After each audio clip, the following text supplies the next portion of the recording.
A coronary artery bypass graft, or CABG, is performed to improve circulation to the heart muscle in people with severe coronary artery disease.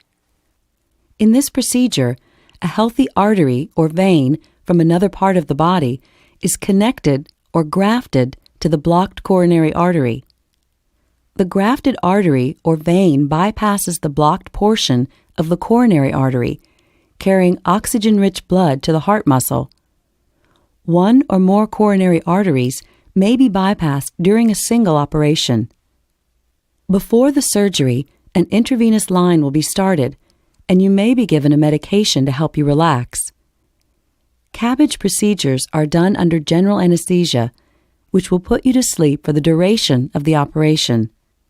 A breathing tube will be inserted through your mouth and into your throat to help you breathe. A catheter will be placed in your bladder to drain your urine. Coronary artery bypass surgery generally takes 3 to 6 hours. During a conventional bypass surgery, your surgeon begins by making an incision in the skin over your breastbone or sternum. He or she will then cut the sternum and move your rib cage in order to get to your heart. Throughout the procedure, your circulatory system will be connected to a cardiopulmonary bypass pump or heart-lung machine. This machine temporarily performs the functions of your heart and lungs during the surgery, allowing your heart to be stopped while the surgeon sews the grafts into place. One of 2 blood vessels is typically used for the grafts: the internal thoracic artery in the chest or the saphenous vein in the leg. For the internal thoracic artery graft, your surgeon will leave the upper end attached to the subclavian artery and divert the lower end from your chest wall to your coronary artery just beyond the blockage. Your surgeon will then sew the graft into place.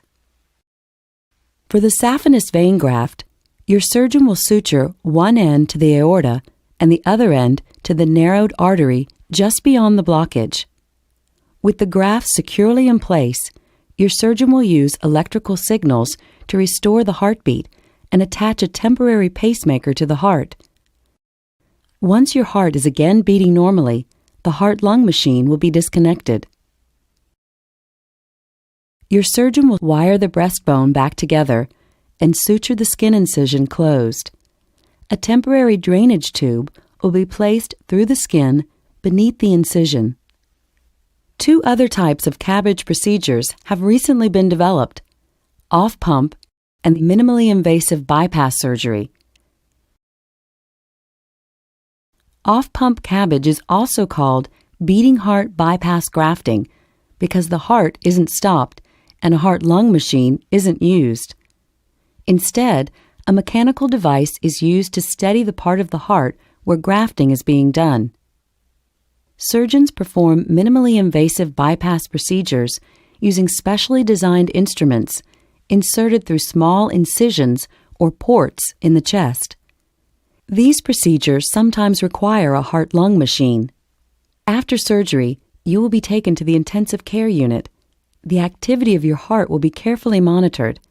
If necessary, the pacing wires will be used to temporarily control your heart rate. The chest tube will remain in place to drain excess blood and air from the chest cavity. Once you can breathe on your own, your breathing tube will be removed and replaced with an oxygen mask. The bladder catheter will remain in place. As you recover over the next 3 to 4 days, all of these devices will be gradually removed.